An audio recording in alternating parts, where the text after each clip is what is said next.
누구나 물이 건강에 좋다는 것은 알고 있습니다. 건강을 위해 하루 2리터의 물을 마셔라. 누구나 한 번쯤 들어보셨을 거예요. 또 하루에 8컵의 물을 마시라고도 하죠.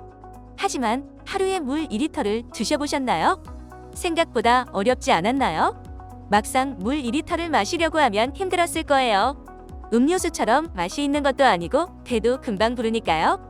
그리고 우리가 물만 먹고 사는 것도 아닙니다. 음식으로 섭취하는 수분도 있고 음료수를 마실 때도 있으니까요. 그래서 우리는 오늘 건강하게 물 마시는 방법에 대해 알아보려고 합니다. 물 2리터를 억지로 마신다거나 하는 방법은 아니니까 걱정 마세요. 우선 오해부터 풀어볼까요? 세계보건기구 WHO는 성인의 하루 물 섭취량을 1.5에서 2리터로 권장했습니다. 실제로 우리 몸이 필요로 하는 하루 수분량은 2.5리터 정도라고 해요. 하지만 이걸 전부 물로 섭취할 필요는 없죠. 한국인은 미국인에 비해 과일, 채소 섭취량이 많은 편이기 때문에 식품으로 수분을 1리터 이상 섭취하고 있다고 해요. 그래서 평소 식습관에 따라 섭취해야 하는 물의 양이 달라진다는 거죠.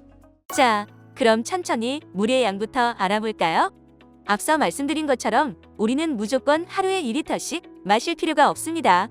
평소 식습관과 건강 상태에 맞춰서 마시면 되죠. 우선 간단하게는 갈증이 나지 않게 조금씩 자주 마셔주면 됩니다. 특히 고령자의 경우는 갈증을 허기로 착각하는 경우가 있는데요. 물을 자주 마셔주면 착각할 일이 적어지죠. 또 다른 방법으로는 소변색을 확인하면 됩니다. 소변으로 우리의 건강을 확인할 수 있는데 만약에 소변이 짙은 노란색이면 물이 부족하다는 신호죠. 반대로 소변이 너무 투명하다면 물을 너무 많이 마셨다는 증거예요. 구분하기 쉽죠? 우리의 몸은 필요한 게 있다면 신호를 보내기 때문에 바로 알 수 있을 거예요. 다음은 물 마시는 방법입니다. 물 마시는 것에도 방법이 있다니 조금 어이가 없을 수도 있지만 은근히 중요합니다. 우리가 갈증이 심한 경우 물을 벌컥벌컥 마시는 경우가 있는데요. 물은 몸속에 들어와 2시간 정도 지난 후 소변으로 배출됩니다. 그런데 한꺼번에 물을 마시면 콩팥 기능에 무리가 가고 혈중 나트륨 농도가 떨어지게 되죠.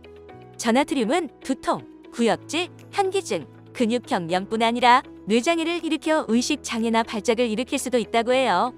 영국 일간지 데일리 메일은 배우 이소룡의 사망 원인을 저나트륨 혈증으로 보고 있다는 내용의 기사를 보고한 적이 있습니다.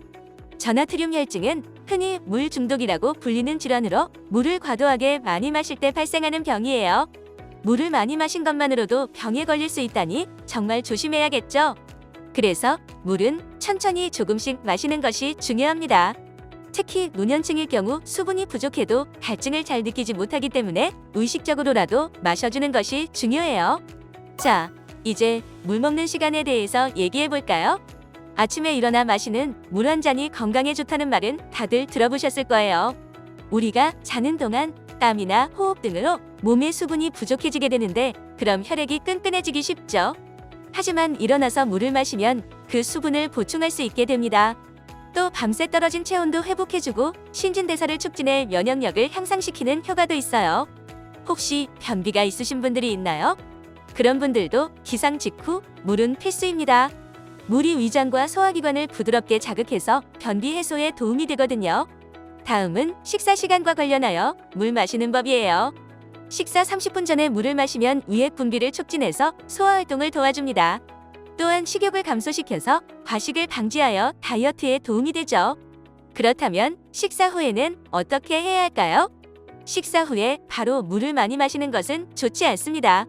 식후에 바로 물을 마시면 소화작용을 방해하거든요. 물이 음식물과 함께 위장에 섞이면 소화불량, 심하면 역류성 식도염 등의 문제가 발생할 수 있습니다. 그리고 이때도 다들 물을 많이 드실 거예요. 바로 운동 시간. 운동하다 보면 땀이 나기 때문에 수분이 부족해져 탈수 증세에 이를 수 있어요. 그래서 운동 2시간 전에 500ml 정도의 물을 마셔주는 게 좋아요. 운동 중에는 15분마다 한 번씩 조금만 마셔주시고요. 운동 중에 땀이 나면 신진대사가 저하되는데 물을 마시면 신진대사가 원활해져 운동 효과가 극대화된다고 하니 물을 꼭 마셔야겠죠? 마지막으로 잠들기 전입니다. 아침에 마시는 물이 중요한 만큼 잠자기 전 마시는 물도 중요해요. 잠들기 1시간 전에 한 컵 정도의 물을 마셔주세요. 사람이 잠을 자는 동안 약 1리터의 수분이 증발한다고 하니 미리 보충해주는 것이죠. 미리 수분을 보충하면 겨울철엔 뇌졸중과 심근경색을 예방할 수 있고 활력과 피로 회복에도 도움이 됩니다. 또한 피부도 촉촉하게 만들어줄 수 있죠. 자, 우리는 이렇게 건강하게 수분을 섭취했습니다. 하지만 여기서 간과해서는 안 되는 것이 있어요. 바로 물의 종류예요. 한 연구에 따르면 한국 성인의 82%가 음료수를 즐겨 마신다고 해요. 하지만 물 대신 당이 높은 주스나 탄산음료, 커피, 차 등을 마시면 오히려 이뇨작용이 발생해 탈수가 올 수 있습니다. 그리고 탄산수를 마시는 분들도 많을 텐데요. 탄산수는 칼로리가 없지만 약산성 음료라 치아의 보호막인 에나멜을 침식시키기도 합니다. 또한 과민성 대장 증후군 환자에겐 복부 팽만 같은 증상을 일으키게 되죠. 탄산수와 체중 감량에 대한 연구는 상반된 연구가 많아 아직까지는 다이어트에 확실하게 도움된다는 보장이 없습니다. 커피가 건강에 좋은지 나쁜지 논란 중인 것처럼요. 가장 확실한 건 순수한 물이 가장 좋다는 겁니다. 요즘 정수기 물을 드시는 분이 많을 텐데 정수기 물은 깨끗하지만 미네랄까지 걸러지니 음식이나 영양제로 보충해 주시면 더욱 좋을 것 같습니다. 오늘은 물을 건강하게 마시는 법에 대해서 알아봤는데요. 물을 마시면 소화 흡수, 혈액순환 촉진, 다이어트, 피부 노화 방지 등의 여러 가지 효과가 있습니다. 하지만 잘못 마셔서 오히려 독이 되는 경우는 방지해야겠죠. 그렇다고 물을 마시는데 너무 큰 부담은 가지지 마시고 평소에 물 마시던 습관을 조금 바꾼다고 생각해 주세요. 약간의 변화만으로도 우리의 몸은 큰 변화를 맞이할 수 있으니까요. 오늘 준비한 내용이 많은 도움이 됐으면 좋겠습니다. 다음에도 저희는 쉽고 건강한 정보로 찾아올 테니 구독과 좋아요, 알림 설정 부탁드려요. 감사합니다.